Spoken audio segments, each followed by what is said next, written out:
आज हम बात कर रहे हैं कुछ ऐसे प्रयोगों की जो आपका हाई ब्लड प्रेशर मिनटों में ठीक कर सकता है। अक्सर ऐसा होता है कि कभी हमारे घर में, हमारे आस पड़ोस में या कभी कभार तो हमको खुद को भी ऐसा फील होता है कि हमारा ब्लड प्रेशर बढ़ रहा है। बहुत सारी वजह होती है ब्लड प्रेशर के बढ़ने की। मिसाल के तौर पे मौसम का बदलना हो गया, किसी चीज को लेकर आपने ओवर थिंक कर ली, या तो फिर आपकी ये रेगुलर आपकी परेशानी ही है, आपको ब्लड प्रेशर की पुरानी दिक्कतें हैं, 20-25 साल, 15 साल, 10 साल से आपको ये परेशानी हो रही है। ये भी एक वजह हो सकती है। तो आज हम इसी बात पर चर्चा कर रहे हैं कि अगर कोई भी ऐसी परेशानी आती है तो डॉक्टर तक पहुंचने से पहले जो आपके पास 15 से 20 मिनट रहते हैं, उसमें क्या हम उपचार दे सकते हैं, उसमें क्या हम इलाज कर सकते हैं ताकि हमारा पेशेंट या हमको खुद को कुछ काफी हद तक रिलीफ मिल सके। बस यही है आज का हमारा टॉपिक। बने रहिए हमारे साथ, मिलते हैं म्यूजिक के बाद और बताते हैं आपको हाई ब्लड प्रेशर का इलाज। म्यूजिक।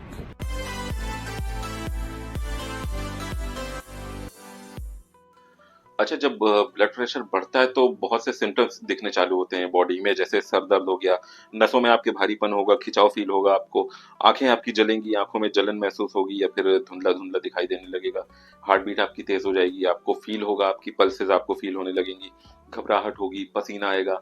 तो ये सब कुछ एक सिम्टम्स होते हैं जो हाई ब्लड प्रेशर को दर्शाते हैं।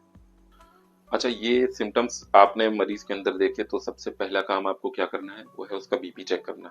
आप बीपी चेक करेंगे, नॉर्मल रेंज सबको मालूम है, 120/80 नॉर्मल ही रहता है। ऊपर का 120, नीचे का 80, यानी सिस्टोलिक और डायस्टोलिक 120/80 होना चाहिए। इसके ऊपर भी अगर जाता है तो 140 तक तो हम लोग कंसिडर करते हैं कि ये नॉर्मली चलता है यार, ऊपर नीचे होता रहता है।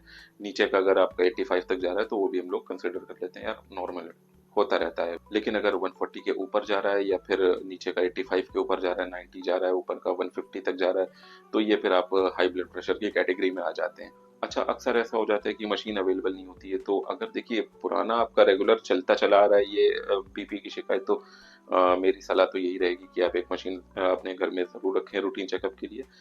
फिर भी अगर नहीं है तो एक स्मार्ट वॉच तो अमूमन हर घर में होती है, आप स्मार्ट वॉच से भी चेक कर सकते हैं। अगर आपका पल्स 100 के ऊपर जा रहा है और उसके साथ भी ये सिम्टम्स मरीज के अंदर शो कर रहे हैं, तो हाई ब्लड प्रेशर तो है ही है। लेकिन अगर स्मार्ट वॉच भी नहीं है और ये सिम्टम्स आपको मरीज के अंदर दिख रहे हैं, तो भी आप हाई ब्लड प्रेशर का ही उसको फर्स्ट एड देंगे। अच्छा, अब कुछ ऐसे उपचार जिससे हाई ब्लड प्रेशर में फौरन आराम होता है। सबसे पहले ठंडा पानी आपको अपने सर पर लगाना है,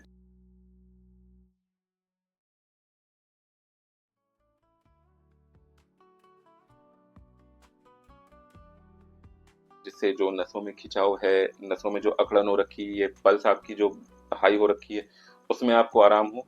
उसके बाद आप अपनी आंखों में पानी का छींटा मारेंगे, जिससे आंखों में जो जलन हो रही है, आंखों में जो धुंधलापन है वो साफ होगा। मेरी तो बेहतर यही सलाह रहेगी कि अगर पॉसिबल है तो नहा लें। उससे आपकी आंखों में भी ठंडक होगी, आपका शरीर भी आपका नॉर्मल होगा, नसों में खिंचाव भी कम होगा, पल्स भी कम होगी उससे। लेकिन हाँ, इतना ध्यान रखना है कि अगर आपका बाथरूम वेल वेंटिलेटेड नहीं है, बिल्कुल बंद बंद है, तो ज्यादा देर वहां रुकने से थोड़ा परहेज करें। दूसरी चीज, पानी आपको ज्यादा मात्रा में लेना है ताकि आपको यूरिन फील हो। ये बहुत जल्दी तो आराम नहीं करता, लेकिन हाँ, 2 से 3 घंटे में आपको बिल्कुल आराम फील होगा इससे। अच्छा, जिस दिन आपको ये परेशानी हुई है ब्लड प्रेशर की, कोशिश करिए उस दिन नमक वाली चीजों से परहेज करिए। तला भुना मसालेदार खाना खाने से परहेज करिए। बहुत ज्यादा खाना यानी भरपेट खाना खाने से परहेज करिए। फ्रूट्स खाइए, सलाद लीजिए, सब्जियां खा सकते हैं आप, सूप ले सकते हैं। तो ये सब आप खाइए, लेकिन भरपेट खाना खाने से या हैवी मील लेने से आप थोड़ा सा परहेज। अच्छा, ये हाई ब्लड प्रेशर में नींबू बहुत तेज काम करता है, तो कोशिश करिए कि आप पानी के साथ साथ नींबू पानी भी पीते रहें। 1 गिलास पानी में एक नींबू निचोड़ दीजिए, उसको फिर आप चाय की तरह सुकून से 4-5 मिनट घूंट घूंट ले लेके आप उसको वैसे पी सकते हैं। दिन में 4 से 5 बार आप नींबू पानी पीजिए, क्योंकि उसमें ना चीनी होगी ना नमक होगा, तो वो आपको पीने में भी लाइट फील होगा और असर भी तेज करेगा। अब बात करते हैं कि हाई ब्लड प्रेशर में हम कौन सी औषधि ले सकते हैं। मार्केट में बहुत आसानी से मिल जाती है सर्वगंधागन वटी। बहुत सारी कंपनियां इसको बना रही हैं, आप किसी भी अच्छी कंपनी की ला सकते हैं। जो नींबू पानी आप पी रहे हैं, उसी नींबू पानी के साथ आप एक एक गोली सुबह शाम लीजिए इसकी। ब्लड प्रेशर अगर आपका 140 से 160 तक है तो एक गोली में ही काम हो जाएगा, लेकिन अगर आपका 180 190 तक जा रहा है तो हम अमूमन ऐसे मरीजों को दो दो दो गोलियां सुबह शाम दे देते हैं।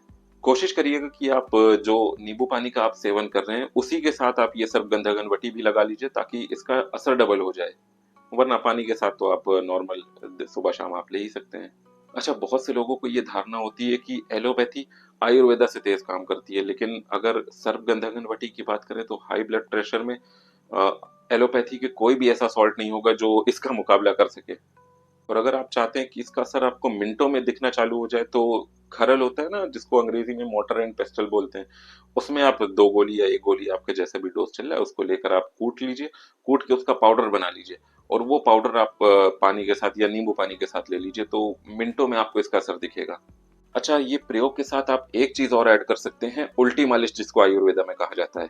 हाँ, उल्टी मालिश आप इससे समझिए कि दिल से दूर की तरफ आपको मालिश करनी है, बाहर की तरफ हाथों में जैसे कर रहे हैं तो ये बाहर की तरफ आपको करना है, पैरों में अगर आप कर रहे हैं तो उसी तरह से आपको पैरों में भी बाहर की तरफ करना है। अमूमन कहा जाता है कि भाई दिल की तरफ मालिश करी जाए तो ज्यादा बेहतर होती है, क्योंकि जो ब्लड होता है हमारा वो ग्रेविटेशनल पुल की वजह से दिल से दूर की तरफ भागता है, लेकिन अगर हम मालिश करके उसको दिल की तरफ करते हैं तो सर्कुलेशन बॉडी का बेहतर होता है।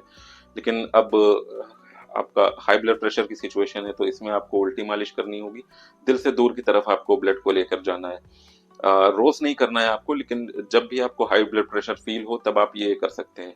कोशिश करिएगा कि रोज ना करें। अच्छा, जितने भी प्रयोग मैंने इसमें बताए हैं आपको पहले यूज से ही पता चल जाएगा कि आपको किस प्रयोग से कितना आराम हो रहा है, तो आप उसी हिसाब से कंटिन्यू कर सकते हैं।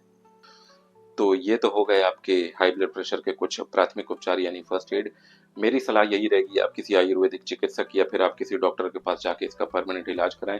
फिर भी यही उम्मीद करते हैं कि ये वीडियो सिर्फ आप अपने मनोरंजन के लिए देख रहे होंगे। इसी उम्मीद इसी दुआ के साथ लेते हैं आपसे अलविदा। मिलते हैं एक छोटे से ब्रेक के बाद। जय हिंद।